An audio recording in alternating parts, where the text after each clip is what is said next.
Tonight on CTV, car shortages might leave consumers in the market limited on choices and what you need to know about the upcoming construction on lemay and Vine. Plus, with the recent opening of the Cannabinoid Research Facility, find out what the facility plans to take on first and has been given the green light on 10 studies.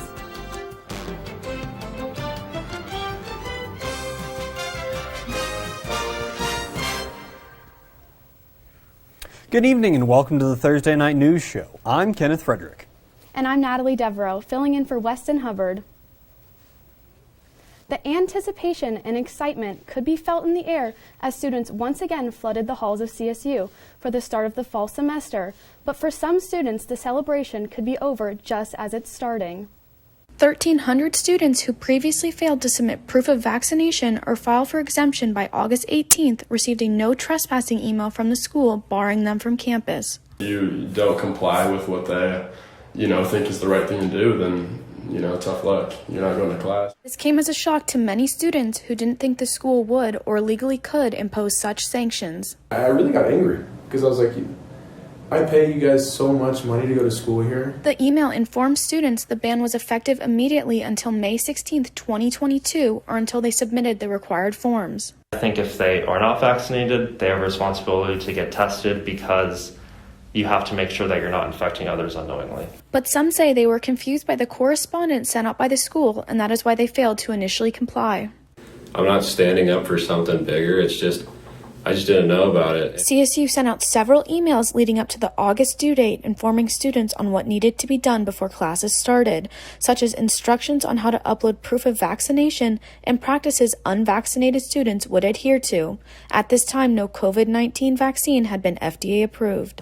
Doesn't feel right to take this one yet. Since communication starting in May about vaccine requirements, the school has stated they will be allowing exemptions for medical, religious, and personal reasons. And I've yet to hear someone give me a good personal reason. I think the data is overwhelming that it is, effective and safe. If a student chooses to remain unvaccinated, they must get a COVID test twice a week, and failure to comply is followed by an email from student conduct. And so I was in class, just sitting doing my thing, and it says, if you were found on campus, you can be cited or arrested. And I'm like, oh my gosh, I'm a fugitive. So although exemptions are allowed, some students feel there's a bias towards them and worry how they will be treated if their status is known. I actually chose not to reach out to my teachers because I was honestly afraid of, backlash. More questions are being raised at the validity of the policies towards enrolled students when large events like football games are taking place where no tests or vaccines are required to attend. I think it does show the university's hypocrisy when it comes to things that make them money.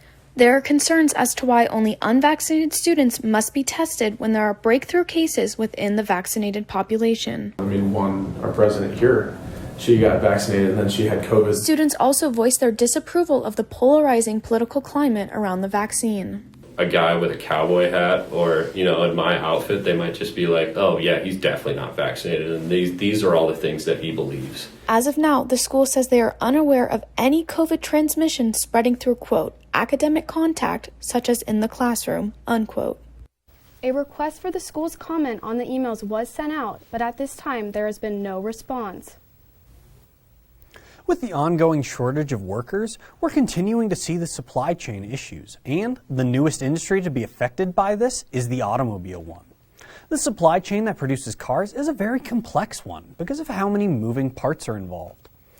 One of the essential pieces are microchips, which newer cars have thousands of. Microchips are predominantly produced in Asia, but they're not able to keep up with the demand. The shortage is not predicted to end anytime soon due to shutdowns in factories related to COVID-19. With this in mind, consumers might need to shift their buying habits and selling habits. If you're looking to purchase a car right now, your first choice may not be available. Many consumers are having to settle for other options, such as making repairs, buying from our alternative dealers like Craigslist or Facebook Marketplace, or sourcing vehicles from other states outside of Colorado. Starting Tuesday, traffic has been rerouted on lemay Avenue to make way for construction crews working on the new overpass. This is near the Vine and lemay intersection in northern Fort Collins. People using lemay Avenue to go north will be redirected onto Buckingham Street until they rejoin onto lemay. Drivers heading south will take this route as well This is all part of the $24 million overpass project that is expected to be finished at the end of the year. The overpass is the start of a project to realign the avenue in order to alleviate traffic at the railroad crossing that is currently at Vine and lemay. The city is asking drivers to use caution and follow the detour signs. Fort Collins is looking to solve the 3-mile transportation gap that runs between the Foothills Campus Transit Station and Colorado State University. This stretch of road is known as the West Elizabeth Corridor, and, fittingly, the project has been deemed the West Elizabeth Transportation Project. The plan will focus on building infrastructure to support all modes of transportation, including a rapid bus service. The city aims to provide a safe and efficient route for nearly 24,000 residents along the corridor. Would you like to have a say in the next city manager's priorities and even who they should be? Well, the City of Fort Collins is having a public forum on next Thursday. They are hoping to get community feedback on goals and characteristics of the ideal candidate. This will also be a chance for residents to find out what the city manager actually does. The city is hoping to have its final interviews and public opinion in late Q1 to early Q2 next year. Stick around, Rams, and say goodbye to the 70-degree weather as we move towards the 60s. That's next on Weather, here at CTV 11.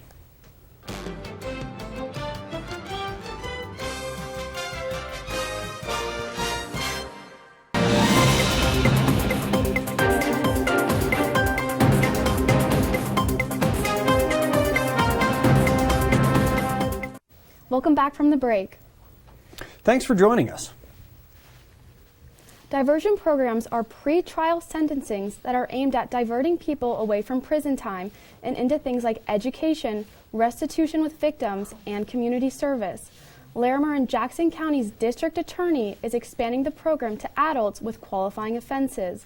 The crimes that will not be offered a diversion program include high-level felonies, traffic violations, and incidents of domestic abuse. In 2015, the City of Fort Collins set some of the most ambitious emissions reduction goals in the country. We've not only accomplished our 2020 goal, but have surpassed it. By 2020, emissions were supposed to be down by 20% of the baseline that we set in 2005. We're currently down by 24%. The decrease was possible because of renewable energy projects, reduced driving due to the stay-at-home orders and COVID impacts, and reductions in industrial processes and products used with emissions. The city's goals from here include being down 80% by 2030 and being completely carbon neutral by 2050. National Transfer Student Week started October 18th and will go till the 22nd. The week is used to recognize the accomplishments of transfer students and university staff who supported them. This semester, CSU gained over 100 students in its STEM department from Front Range Community College's Wolves to Rams program. The initiative is designed to help students looking to transfer to CSU and graduate with a degree in STEM. Wolves to Rams is funded by the National Institutes of Health and the National Science Foundation. The Panacea Life Sciences Cannabinoid Research Center had its grand opening on Tuesday. Madeline Roach was one of the students responsible for the creation of the research center. After her work with Panacea Life Sciences, she helped with the ordering of equipment that the lab would need. She's been impressed not just by the work others would get to do for the company, but for the insight she and others would get into the industry. We as graduate students can get an idea of what's going to be in our future. The research being done here is not on the well-known compound THC, but on over 140 other cannabinoids that can be found in the hemp plant. Now that the center is open, 10 studies have been given the green light. They range in pain relievers for pets, fighting stomach ailments, and appetite-suppressing cannabinoids. All of this is thanks to a $1.5 million donation from CSU alumna and CEO of Panacea Life Sciences, Leslie Butterworth, who donated the money in order to give cannabinoids some scientific clout. In the first year, Butterworth and the university are hoping to get fully set up and get students who are interested in the research. After that, they hope to focus on the research for the commercialization of cannabinoids. Butterworth cited the creation of Gatorade and how it was a model for what her and the university hoped to achieve. Gatorade was created by University of Florida we want to create a CSU product that is known, like everyone knows. For now, though, the center is just getting off the ground, and students from all over the university are welcome to come if they expressed an interest in cannabinoid research. CSU is now one of 2 universities in the country to have a research center for cannabinoids. You know, I think it's just a really cool idea that we may someday have a product as famous as Gatorade. That is so cool. I had no idea, and even when it was playing, it said Gatorade. I was like, what does that have to do with it? But it was really interesting to learn about. Never made the connection between the Florida Gators and Gatorade. I can't say I have either, but... Well, that's on the horizons for CSU. Well, Rams, that's all the news we have for you tonight.